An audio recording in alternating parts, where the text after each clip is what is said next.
नमस्कार, बहुत स्वागत है आपका। आप देख रहे हैं गुड लक स्पेशल और मैं हूं आपके साथ शैलेंद्र पांडे। आज हम आपको पितृपक्ष की महिमा के बारे में बताएंगे। आपको बताएंगे कि ये पितृपक्ष होता क्या है, इसमें पूजा उपासना कैसे की जाती है, किन सावधानियों का, किन नियमों का पालन किया जाता है और किस तरह से अपने पितरों को, अपने पूर्वजों को प्रसन्न किया जाता है ताकि उनकी कृपा, उनका आशीर्वाद हमें निरंतर मिलता रहे। इसके अलावा बात करेंगे आने वाले सप्ताह की। आने वाला सप्ताह आपके लिए कैसा रहने वाला है, इस सप्ताह में अलग अलग राशि के लोगों के साथ क्या अच्छा है, क्या नकारात्मक है और किन बातों का ध्यान रखना है, इस पर चर्चा करेंगे। तो चलिए कार्यक्रम की शुरुआत करते हैं और सबसे पहले जानते हैं इस सप्ताह का मंत्र क्या है। इस सप्ताह का मंत्र है ओम सर्व पितृ प्रसन्नो भव ओम। ओम सर्व पितृ प्रसन्नो भव ओम। ये जो मंत्र है, अगर आप नियमित रूप से इस मंत्र का जप करें, खासतौर से संध्या काल के समय, शाम के समय, तो आपको आपके पूर्वजों की, पितरों की कृपा प्राप्त होगी।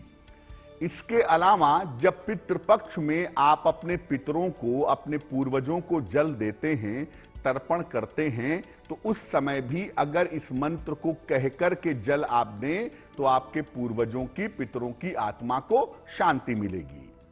इसके अलावा अगर हर अमावस्या को इस मंत्र का जप किया जाए और इस मंत्र का जप करके कुछ ना कुछ दान किया जाए, निर्धनों की सहायता की जाए, तो पूर्वजों की, पितरों की कृपा आपको आसानी से मिल सकती है। चलिए अपने विषय पर आते हैं। सबसे पहले यह जानते हैं कि पितृपक्ष है क्या और पितृपक्ष की परंपरा क्या कहती है।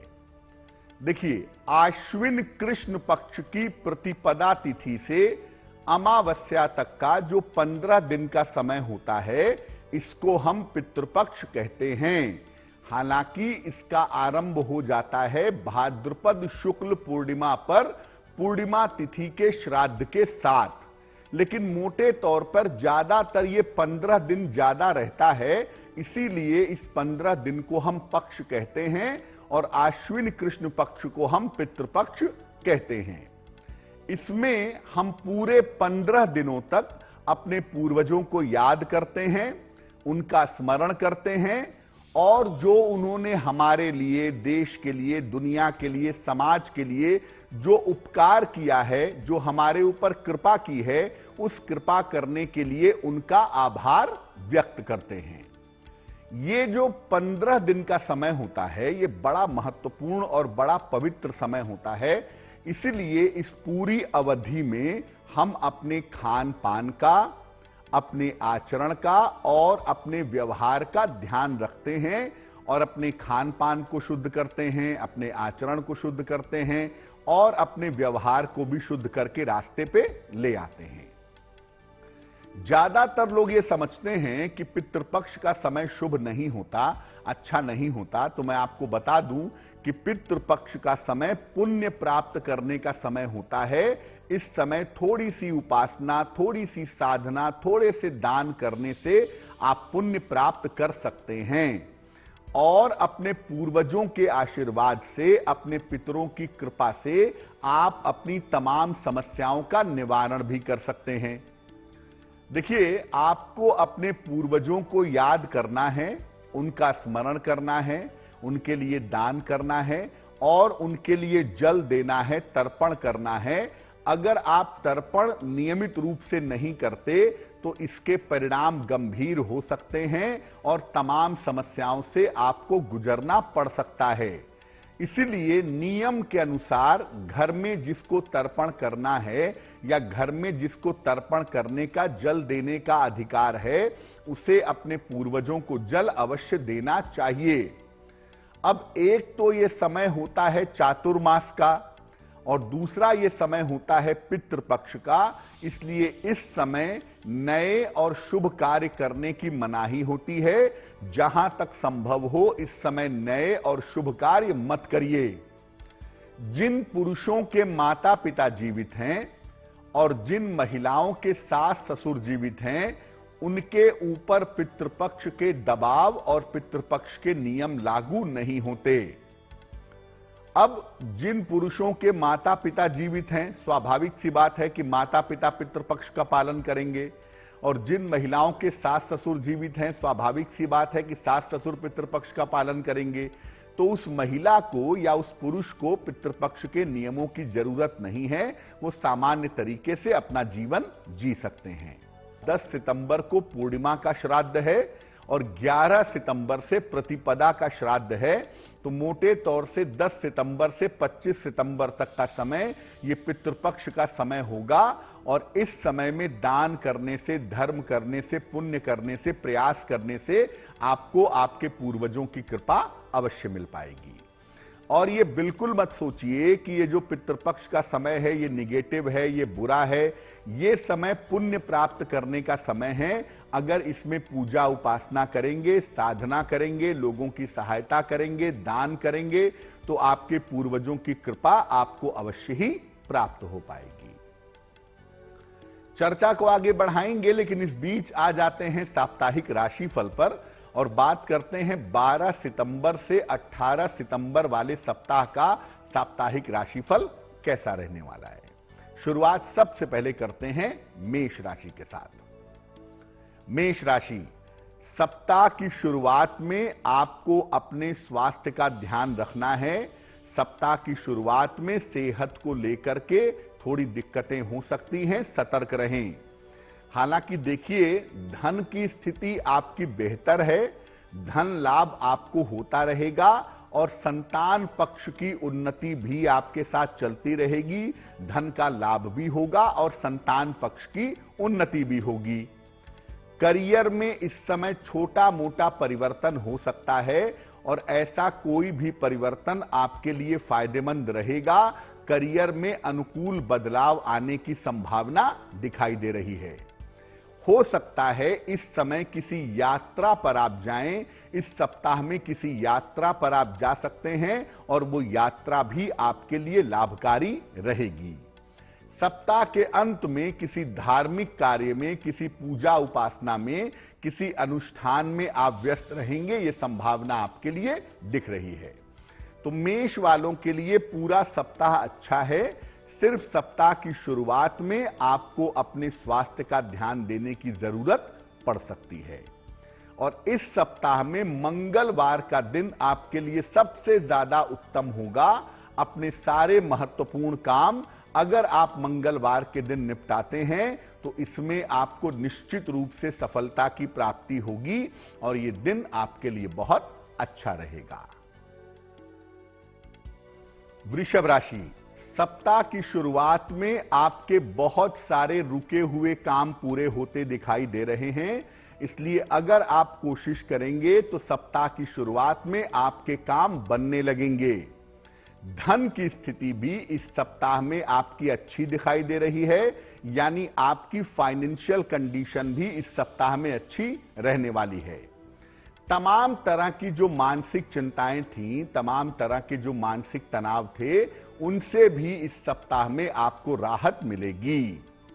देखिए, इस सप्ताह आप कोई भी निर्णय लेने जा रहे हैं, खासतौर से काम से संबंधित, करियर से संबंधित या प्रॉपर्टी से संबंधित, तो इस सप्ताह किसी भी तरह के निर्णयों में आपको सावधानी रखनी चाहिए। प्रेम और रिश्तों के मामले में थोड़ी परेशानी इस सप्ताह में दिखती है। आपके जो नजदीकी रिश्ते हैं, आपका जो प्रेम संबंध है, वहां पर थोड़ी दिक्कत हो सकती है, इसलिए वहां पर सावधानी बनाए रखिएगा। तो देखिए, वृषभ वालों के लिए पूरा सप्ताह बहुत अच्छा है, लेकिन दो बातों का ध्यान रखना होगा। एक तो अपने रिश्तों का ध्यान रखना होगा और दूसरे, जो कोई भी बड़े निर्णय आप लेने जा रहे हैं उसमें थोड़ी सावधानी से अगर आप बड़े निर्णय लेंगे तो आपके लिए बेहतर होगा। इस सप्ताह शनिवार का दिन आपके लिए सबसे ज्यादा उत्तम होगा। अगर अपने महत्वपूर्ण काम, इंपॉर्टेंट मीटिंग आप शनिवार के दिन करें तो उसमें आपको सफलता अवश्य मिलेगी। मिथुन राशि, सप्ताह की शुरुआत में आपको मानसिक चिंताओं से राहत मिलेगी। मन आपका बेहतर होगा, मन आपका प्रसन्न होगा। करियर में इस समय नए नए अवसर मिलते जाएंगे, नए काम की स्थितियां आपके लिए बनती जाएंगी। इस समय ऐसा लग रहा है कि मिथुन राशि के लोग अपने जीवन को व्यवस्थित करने का प्रयास कर रहे हैं, अपने जीवन को रास्ते पे लाने की कोशिश कर रहे हैं, जो कि एक बहुत अच्छी बात है।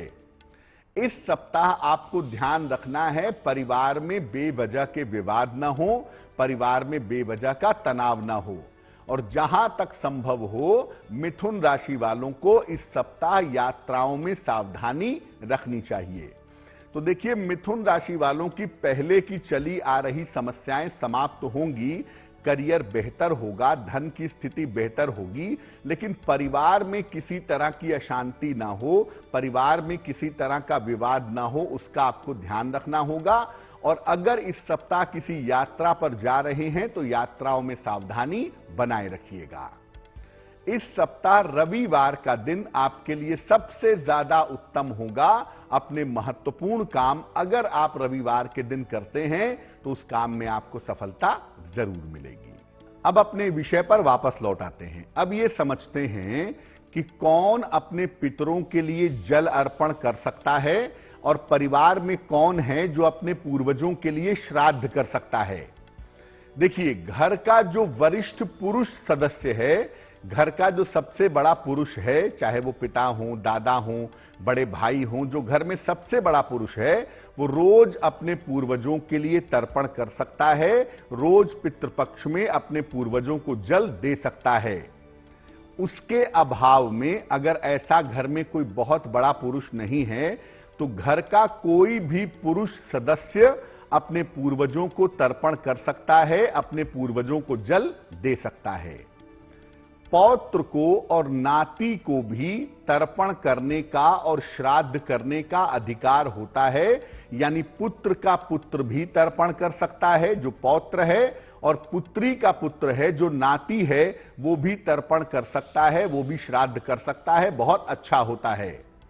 वर्तमान में चूंकि परंपराएं बदल गई हैं और कुछ लोगों के घर में केवल बालिकाएं हैं, महिलाएं हैं, लड़कियां हैं, ऐसी स्थिति में वर्तमान में स्त्रियां भी तर्पण और श्राद्ध कर सकती हैं। ऐसा नहीं है कि आप ये कहेंगे कि स्त्रियां तर्पण नहीं करेंगी। अगर किसी के घर में केवल महिलाएं हैं और घर के किसी व्यक्ति का देहांत हो गया है, उसके लिए जल अर्पित करना है, तर्पण देना है, तो घर में जो मौजूद महिलाएं हैं उसमें से कोई एक महिला नियम पूर्वक सावधानियों के साथ तर्पण अपने पूर्वजों का कर सकती हैं, अपने पूर्वजों का श्राद्ध कर सकती हैं, अपने पूर्वजों को जल दे सकती हैं। अब सवाल यह है, प्रश्न यह है कि पितृपक्ष की सावधानियां क्या हैं, किन बातों का ध्यान हमें पितृपक्ष में रखना चाहिए। हम जल अर्पण कर रहे हैं तो भी, नहीं कर रहे हैं तो भी पितृपक्ष में किन किन बातों का ध्यान रखना चाहिए।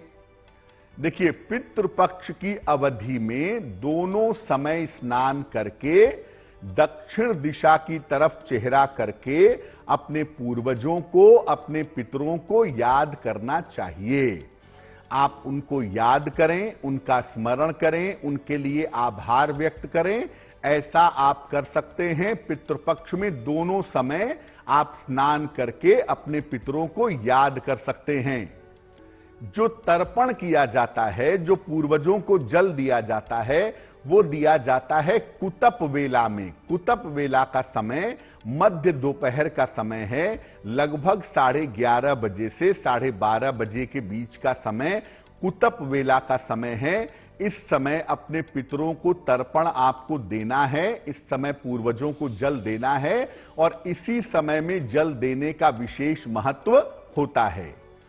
तर्पण में हाथ में कुश लेना चाहिए और काले तिल जल में मिला लेने चाहिए। कुश और काले तिल का प्रयोग करके आप तर्पण करेंगे तो इसका प्रभाव, इसके परिणाम आपके लिए बेहद शुभ होंगे। जो कोई भी पितृपक्ष का पालन करता है, जो तर्पण दे रहा है अपने पूर्वजों को, अपने पितरों को, जो नियमित रूप से जल दे रहा है, वो कोशिश करे कि केवल एक वेला, एक समय सात्विक भोजन ग्रहण करे।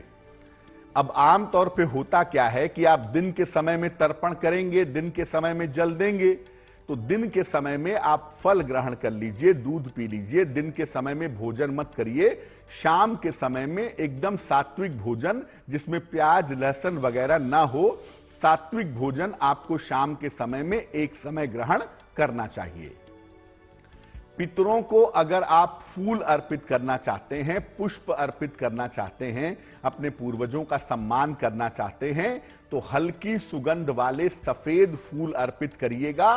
रंग बिरंगे फूल या तीखी सुगंध वाले फूल पूर्वजों को अर्पित नहीं किए जाते हैं। आमतौर पे सफेद फूल जिसमें हल्की खुशबू हो, ऐसे फूल आप अपने पूर्वजों को अर्पित कर सकते हैं। दक्षिण दिशा की तरफ चेहरा करके आप अपने पितरों को जल देंगे, पितरों का तर्पण करेंगे, श्राद्ध करेंगे, पिंडदान करेंगे। ये दक्षिण दिशा की तरफ मुंह करके करेंगे, तभी इसके फायदे, इसके परिणाम होंगे। देखिए, कर्ज लेकर के या दबाव में आकर के कभी भी श्राद्ध मत करिएगा। आपका धर्म, आपकी परंपरा ये नहीं कहती है कि आप कर्ज लेकर के श्राद्ध करिए और कर्ज लेकर के लोगों को भोजन कराइए, दान करिए। ऐसा कुछ नहीं है। अगर आपके पास पैसे नहीं हैं तो आप केवल प्रार्थना करके, केवल श्रद्धा दिखा करके भी अपने तर्पण को, अपने श्राद्ध को पूरा कर सकते हैं। लेकिन कर्जा लेकर के या किसी दबाव में आकर के कभी भी श्राद्ध कर्म नहीं करना चाहिए। इस बीच एक दर्शक जुड़ रहे हैं, रोशन जी हैं गाजियाबाद से, उनसे बात करते हैं। रोशन जी बताइए। जी नमस्कार पंडित जी, मैं गाजियाबाद से बोल रहा हूँ जी। मुझे ये पूछना था, मेरे जन्मदिन 30 फरवरी 1995 है। समय बताइए। हाँ, समय है 11:30 बजे। सुबह या शाम? 1993 है जन्म। रात का जन्म समय है? जन्म समय रात का है। कहाँ पे जन्म हुआ है?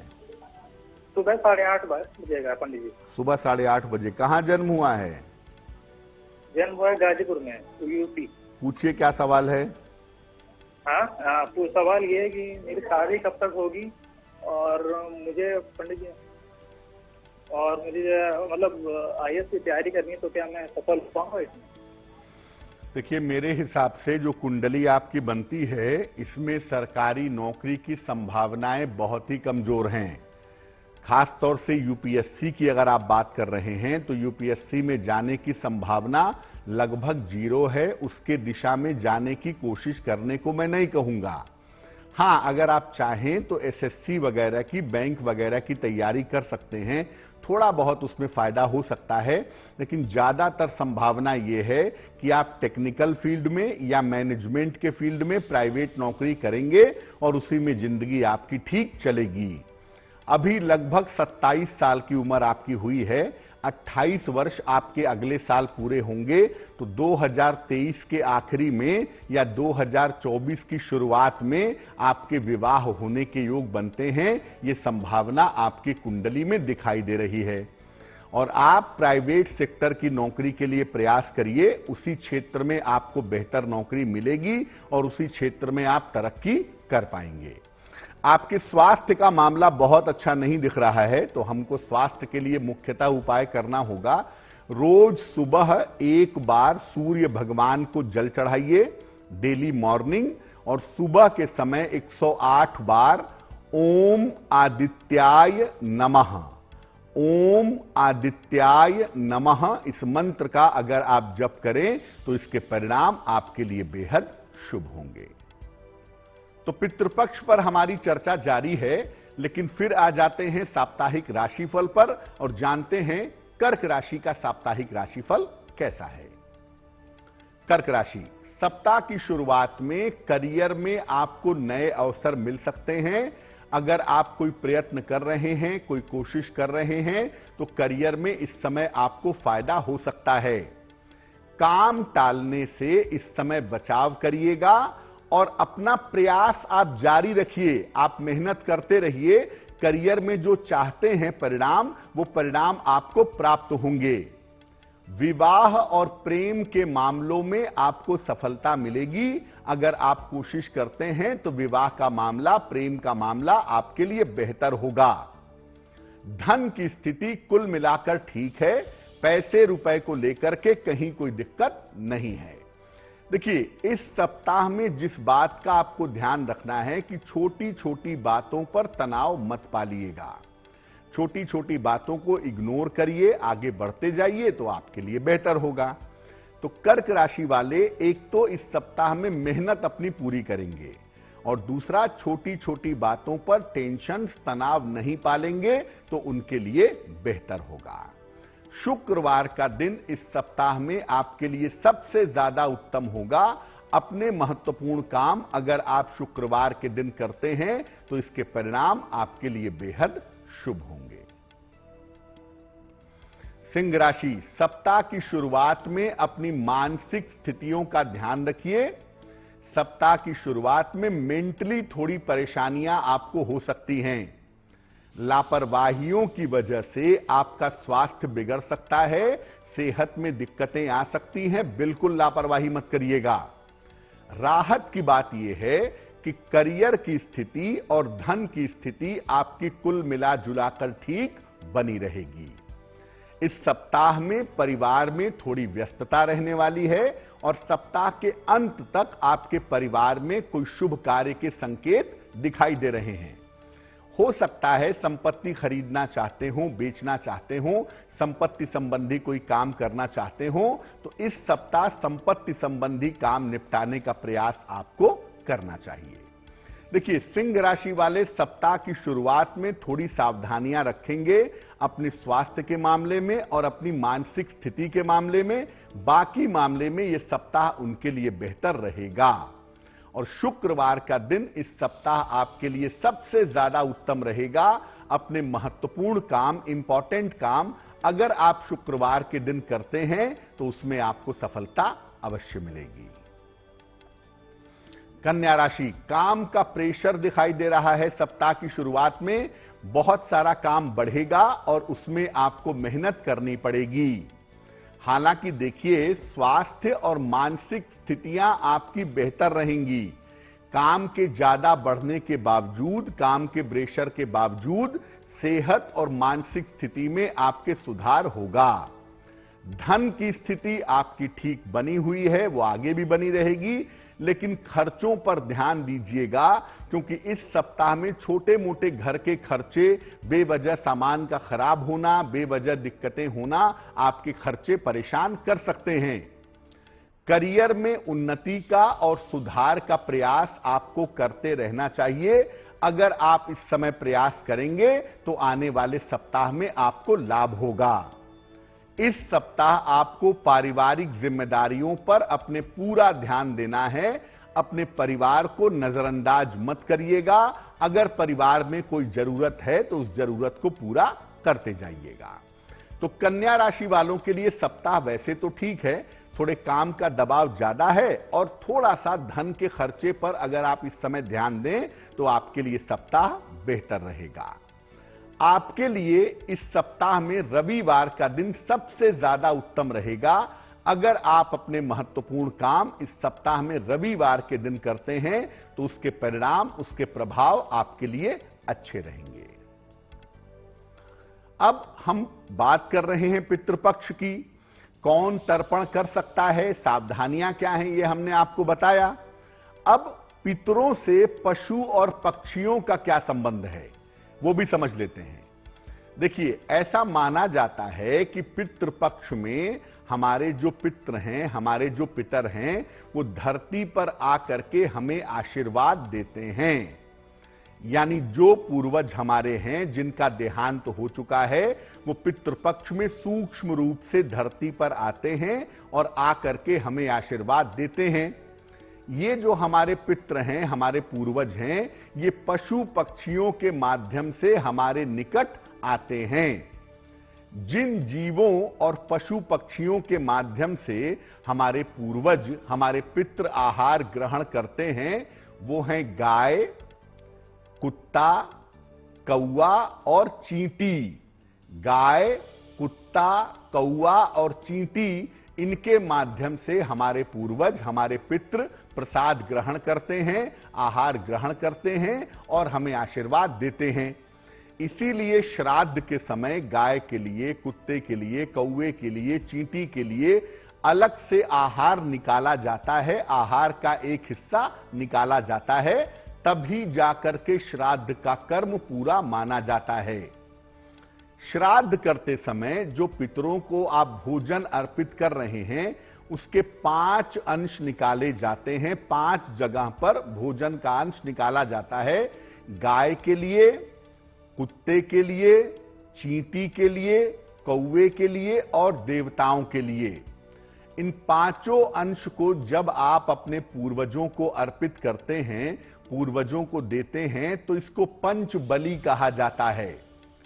सबसे पहले भोजन को जलती हुई अग्नि में 3 आहुति डाली जाती है। कंडे पर या गोबर के उपले पर 3 आहुति डाली जाती है। उसके बाद पंच बलि दी जाती है। भोजन करने के पहले 5 जगह पर अलग अलग भोजन का थोड़ा थोड़ा अंश निकाला जाता है। गाय के लिए, कुत्ते के लिए, चींटी के लिए और देवताओं के लिए पत्ते पर निकाला जाता है और कौवे के लिए जमीन पर इसका अंश रखा जाता है। फिर प्रार्थना की जाती है कि इनके माध्यम से हमारे पूर्वज, हमारे पितृ प्रसन्न हों। और जब आप ये कर्म करते हैं श्राद्ध वाले दिन, तो आपके पूर्वज सूक्ष्म रूप से भोजन और आहार को ग्रहण करते हैं, आपको आशीर्वाद देते हैं और आपकी जीवन की बाधाओं को दूर कर देते हैं। तो अगर आप पितृपक्ष का ठीक तरीके से पालन करें, यानी पितृपक्ष में आप ठीक तरीके से तर्पण करें और जिस तिथि को आपके पूर्वज का देहांत हुआ है, उस तिथि को अगर आप उनके लिए श्राद्ध करते हैं, तो इससे आपके पूर्वज, आपके पितृ प्रसन्न होते हैं। चर्चा पितृपक्ष पर हमारी अभी और भी है, लेकिन फिलहाल लौट आते हैं साप्ताहिक राशिफल पर और जानते हैं तुला राशि वालों का हाल कैसा रहने वाला है। तुला राशि, सप्ताह की शुरुआत में ही धन प्राप्ति के बड़े अच्छे योग आपके लिए बन रहे हैं। सप्ताह की शुरुआत में धन की अच्छी प्राप्ति होगी आपको। काफी दौड़ भाग और मेहनत की स्थिति इस सप्ताह में आपकी बनी रहेगी। हो सकता है कि इस समय करियर में आप कुछ नया करने का प्रयास करना चाहते हो और नया करने का अगर प्रयास करना चाहते हैं आप, तो उस दिशा में आप कोशिश भी करेंगे, ये संभावना बनती है। लेकिन अभी आपको अपने पारिवारिक मामलों पर, अपनी फैमिली लाइफ पर और अपने संपत्ति के मामलों पर ध्यान देना चाहिए, क्योंकि फैमिली लाइफ में और प्रॉपर्टी के मामलों में आपको दिक्कतें हो सकती हैं। इसलिए पारिवारिक मामले और संपत्ति पर ध्यान दें। पैसे आपके पास बेहतर आ रहे हैं, लेकिन इस सप्ताह धन के मैनेजमेंट पर भी ध्यान बनाए रखना आपके लिए जरूरी होगा। सोमवार का दिन आपके लिए विशेष अनुकूल होगा। अपने महत्वपूर्ण काम अगर आप सोमवार के दिन करें तो आपको लाभ होगा। तुला वाले इस सप्ताह में केवल अपने पारिवारिक जीवन का और धन के मैनेजमेंट का अगर ध्यान रखें, तो यह सप्ताह आपके लिए बहुत बेहतर रहेगा। वृश्चिक राशि, सप्ताह की शुरुआत से आपकी व्यस्तता काफी ज्यादा बढ़ी रहेगी। इस सप्ताह आपको मेहनत काफी ज्यादा करनी है। धन और संपत्ति का लाभ भी इस सप्ताह में आपको होता हुआ दिखाई दे रहा है। देखिए, अभी बहुत तेजी से आगे बढ़ने का प्रयास मत करिए, चाहे वो मामला करियर का हो, चाहे वो मामला विवाह का हो। अभी आप धीरे धीरे आगे बढ़ने का प्रयास करें तो आपके लिए बेहतर होगा। अगर आप विवाहित हैं तो विवाह तय करने के बारे में सोच सकते हैं और अपने पारिवारिक मामलों पर विचार कर सकते हैं। विवाह तय करने और पारिवारिक मामलों पर इस सप्ताह में ध्यान दीजिएगा। इस सप्ताह ऐसा लग रहा है कि आप पूजा उपासना में, आध्यात्मिक रास्ते पर ध्यान में थोड़ा व्यस्त रहेंगे और अगर आध्यात्मिक रास्ते पर चलेंगे तो आपको लाभ होगा। देखिए, वृश्चिक वालों की तमाम चीजें रास्ते पर आ गई हैं।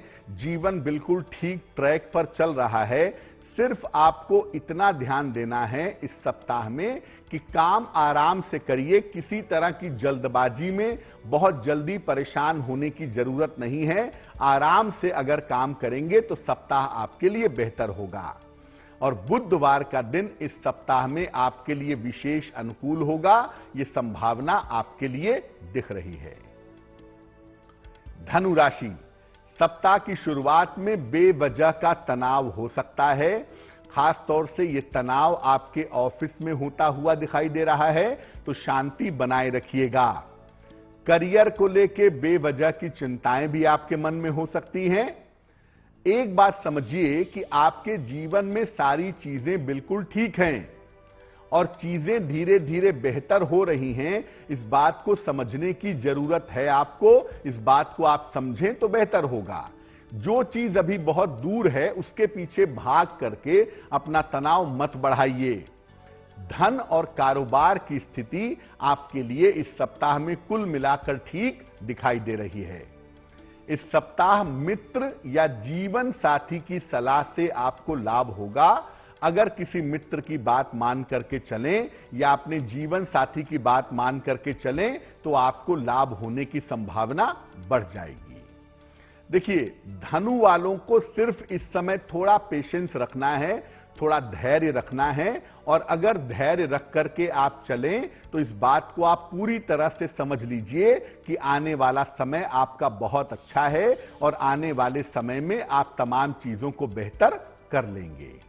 शुक्रवार का दिन इस सप्ताह में आपके लिए सबसे ज्यादा अच्छा है, तो अपने महत्वपूर्ण काम अगर आप शुक्रवार के दिन करते हैं तो इससे आपको लाभ जरूर होगा। इस बीच एक और दर्शक हमारे साथ जुड़ रहे हैं, अजय जी हैं, उनसे बात करते हैं। अजय जी बताइए।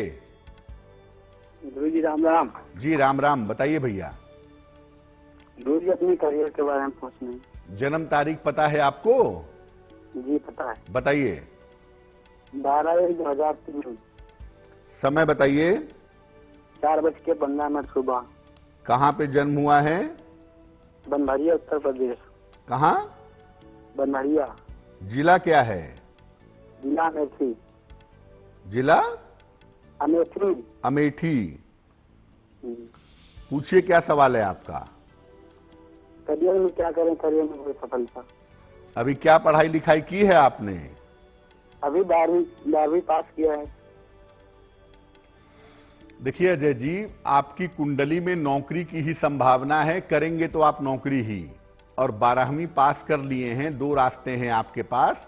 या तो पॉलिटेक्निक में चले जाइए, आईटीआई वगैरह कर लीजिए, पॉलिटेक्निक की पढ़ाई, टेक्निकल पढ़ाई कर लीजिए, या कंप्यूटर से संबंधित कोई पढ़ाई कर लीजिए। अगर ऐसी कोई पढ़ाई करते हैं आप, कोई टेक्निकल पढ़ाई या कोई कंप्यूटर की पढ़ाई करते हैं, तो उसमें आपका करियर बेहतर हो सकता है, उसमें आपको सफलता ज्यादा मिल सकती है। दूसरी बात यह है कि एक ही रास्ते पे चलिएगा, बार बार अपना रास्ता मत बदलिएगा। एक रास्ते पर चल करके अगर आप प्रयास करेंगे तो आपका जीवन आने वाले समय में बेहतर होगा। आपकी कुंडली में अच्छी नौकरी की संभावना 2025 के आसपास बनती है और 2025 के आसपास से आपका करियर बेहतर होता हुआ दिखाई दे रहा है। क्या उपाय करना चाहिए? देखिए, रोज शाम को 108 बार शनि मंत्र का जप करिए। ओम शं शनैश्चराय नमः, ओम शं शनैश्चराय नमः। इस मंत्र का रोज शाम को 108 बार जप करके आप प्रार्थना करें तो आपका करियर और आपका जीवन बेहतर होना शुरू हो जाएगा। आ जाते हैं पितृपक्ष के अपने विषय पर। पितृपक्ष में पितरों के आशीर्वाद के लिए जो 15 दिन का ये समय है, इसमें नियमित रूप से क्या करना चाहिए कि पूर्वजों का, पितरों का आशीर्वाद नियमित रूप से हमें मिल सके? देखिए, दोपहर में जल में काले तिल मिला करके पितरों को जल अर्पित करिए। जल में काला तिल डालिए, दक्षिण दिशा की तरफ चेहरा करिए और दक्षिण दिशा की तरफ चेहरा करके पितरों को जल दीजिए। सात्विक भोजन ग्रहण करिए। इस पूरे 15 दिन में अपने घर में प्याज, लहसुन, मांस, मदिरा का इस्तेमाल मत करिए। किसी निर्धन को रोज भोजन कराइए या फल का, खाने पीने की चीजों का, अनाज का दान करिए। रोज सामर्थ्य के अनुसार जितना संभव हो सके आप भगवत गीता का पाठ करिए। रोज 2-4 श्लोक, 5 श्लोक अपने पूर्वजों के लिए पढ़िए और ऐसे पढ़िए कि जैसे आप उनको सुना रहे हों। तो भगवत गीता का 2-4 श्लोक, 5 श्लोक रोज पढ़िए और अपने पूर्वजों की आत्मा की शांति के लिए प्रार्थना करिए। अमावस्या के दिन, जो सर्व पितृ अमावस्या है, जिसको पितृ विसर्जन अमावस्या कहते हैं, वो 25 तारीख को है, 25 सितंबर को है। तो 25 सितंबर को आपको दान जरूर करना है। हो सकता है कि आप श्राद्ध पहले कर चुके हों, यानी आपके घर में पितृपक्ष पूरा हो चुका हो, लेकिन फिर भी अमावस्या के दिन आपको दान जरूर करना चाहिए। निर्धनों को दान करें, पशु पक्षियों को अनाज खिलाएं। अगर आप ऐसा करते हैं तो पितृपक्ष के परिणाम आपके लिए बेहद शुभ होंगे। पूर्वजों का आशीर्वाद, पूर्वजों की कृपा आपको मिल पाएगी। चलिए आ जाते हैं साप्ताहिक राशिफल पर। अंतिम 3 राशियों का साप्ताहिक राशिफल जान लेते हैं और बात करते हैं मकर राशि की। मकर राशि, सप्ताह की शुरुआत से आपकी मानसिक स्थिति में सुधार होता दिख रहा है। आपकी मेंटल कंडीशन बेहतर रहने वाली है। करियर में आपका कद बढ़ेगा, आपकी पोजीशन मजबूत होगी, यह संभावना दिख रही है। इस सप्ताह में विदेश से या दूर के स्थान से जुड़ी हुई कोई शुभ सूचना भी आपको मिल सकती है। अगर आपने करियर के मामले में कोई प्रयास किया है तो इस सप्ताह में उसका फायदा आपको हो सकता है। इस समय अपने पेट की समस्याओं पर आपको विशेष ध्यान देना होगा। अपने डाइजेशन की समस्याओं में आप किसी तरह की लापरवाही मत करिएगा। इस सप्ताह आपके लिए धन लाभ के योग बन रहे हैं। अगर कहीं पर धन रुका हुआ है, फंसा हुआ है, उसको प्राप्त करने का प्रयास करिए। रुका हुआ धन आपको निश्चित रूप से प्राप्त होगा। तो मकर वालों के लिए यह सप्ताह अच्छा है, लेकिन मैं इतना जरूर कहूंगा कि इस समय आपको जिम्मेदारियां परेशान कर रही होंगी। थोड़ा सा इंतजार करिए, आने वाले समय में जिम्मेदारियों की यह समस्या नहीं रहेगी। सोमवार का दिन इस सप्ताह में आपके लिए विशेष अनुकूल होगा। अपने महत्वपूर्ण काम अगर आप सोमवार के दिन करें तो इसके परिणाम, इसके प्रभाव आपके लिए शुभ होंगे। कुंभ राशि, सप्ताह की शुरुआत करियर और धन की सफलता के साथ हो रही है। यानी आपको करियर के मामले में और धन के मामले में सफलता मिलेगी। काम काफी ज्यादा रहेगा, लेकिन जितना काम आप करेंगे सफलता भी उतनी ही ज्यादा आपको प्राप्त होगी। मेहनत ज्यादा है पर सफलता भी ज्यादा है। शिक्षा प्रतियोगिता और संतान के मामले में आप व्यस्त रहेंगे। शिक्षा प्रतियोगिता और संतान के कार्यों में आपके व्यस्त रहने की संभावना दिखाई दे रही है। स्वास्थ्य और अपने रूटीन पर, अपने जीवनचर्या पर आपको विशेष ध्यान देना चाहिए और जितना संभव हो इस सप्ताह में पूजा का, उपासना का और प्रार्थना का आप प्रयास करें तो आपके लिए बेहतर होगा। तो देखिए, कुंभ राशि वाले सिर्फ अपने स्वास्थ्य का ध्यान रखें, अपनी जीवनचर्या पे ध्यान रखें, वही उनके लिए बेहतर है। बाकी ये सप्ताह आपके लिए बहुत अच्छा दिखाई दे रहा है। बुधवार का दिन इस सप्ताह में आपके लिए विशेष अनुकूल होगा। तो अपने महत्वपूर्ण काम अगर आप बुधवार के दिन करते हैं तो इसके परिणाम, इसके प्रभाव आपके लिए बहुत अच्छे रहेंगे। मीन राशि, सप्ताह की शुरुआत में आपके रुके हुए तमाम काम पूरे होंगे। धन लाभ और करियर की स्थिति आपकी बहुत अच्छी बनी हुई है। धन का लाभ भी होगा और करियर में आपको फायदा भी होगा। लंबी यात्राओं से आप व्यस्त रहेंगे। दूसरों की बहुत सारी जिम्मेदारियां उठाएंगे, उसमें भी व्यस्त रहेंगे। यह संभावना आपके लिए बन रही है। अगर आप अविवाहित हैं तो इस समय आपका विवाह हो सकता है। इस समय विवाह के मामले में और प्रेम के मामले में आपको सफलता मिल सकती है। यह संभावना आपके लिए दिख रही है। देखिए, भविष्य को ध्यान में रख करके कि भविष्य में आपका करियर कैसा होगा, आपका जीवन कैसा होगा, उसकी अगर आप प्लानिंग करके चलेंगे तो आपके लिए बहुत अच्छा होगा। मीन वाले धीरे धीरे अपने बेहतर समय की तरफ चल रहे हैं और अपने इस बेहतर समय में अगर कोशिश करेंगे आगे बढ़ने की तो फायदा होगा, लेकिन जल्दबाजी मत करिएगा। प्लान करके प्लानिंग के साथ अगर आप चलेंगे तो आपको लाभ जरूर होगा। और सोमवार का दिन इस सप्ताह में आपके लिए सबसे ज्यादा अच्छा है, तो अपने महत्वपूर्ण काम अगर आप सोमवार के दिन करते हैं तो उसके परिणाम आपके लिए बहुत शुभ होंगे। देखिए, पितृपक्ष के बारे में एक बात समझिए कि पितृपक्ष में क्या होता है कि जो आपके पूर्वज का देहांत हो गया है, जो आपके पूर्वज नहीं हैं, या जिन भी पूर्वजों के बारे में आप जानते हैं, उनके नाम से रोज जल दिया जाता है। ये जल दिया जाता है उस तिथि तक जिस तिथि पर उनका श्राद्ध होता है। मान लिया किसी पूर्वज का देहांत नवमी तिथि पर हुआ था, तो आप नवमी तिथि तक जल देंगे और नवमी तिथि को उनके नाम से श्राद्ध करेंगे, दान करेंगे, भोजन कराएंगे। उसके बाद आपके लिए पितृपक्ष समाप्त हो जाएगा। लेकिन मोटे तौर से अगर आपको ये नहीं पता है कि आपके पूर्वजों का देहांत कब हुआ था, तारीख क्या थी, आप गांव में थे या आपके पिताजी ने आपको नहीं बताया, आपको तिथि नहीं पता है, तारीख नहीं पता है, तो ऐसी स्थिति में पितृ विसर्जन अमावस्या जो होती है, जो इस बार 25 सितंबर को पड़ेगी, 25 सितंबर को आप अपने किसी भी पूर्वज के लिए श्राद्ध कर सकते हैं। पितृ विसर्जन अमावस्या पर अपने पूर्वजों के लिए श्राद्ध करना बहुत अच्छा होगा। और अगर आप अपने पूर्वजों के लिए इस दिन श्राद्ध करते हैं, उनके लिए दान करते हैं, उनके लिए मंत्र जप करते हैं, तो इसके परिणाम भी आपके लिए बहुत शुभ होंगे। और अगर आपके घर में पितृपक्ष नहीं मनाया जाता या पितृपक्ष का पालन नहीं होता है, तो भी मैं इतना जरूर कहूंगा कि पितृ विसर्जन अमावस्या वाले दिन यानी 25 सितंबर को किसी निर्धन व्यक्ति को भोजन का, अन्न का या वस्त्र का दान करके उनके आशीर्वाद को लीजिए। ऐसा करने से भी निश्चित रूप से आपको लाभ होगा। तो आप पितृपक्ष फॉलो कर रहे हो या ना कर रहे हो, पितृ विसर्जन अमावस्या के दिन दान करने से आपको लाभ होगा। आपके पूर्वजों की, पितरों की कृपा निश्चित रूप से आपको प्राप्त होगी।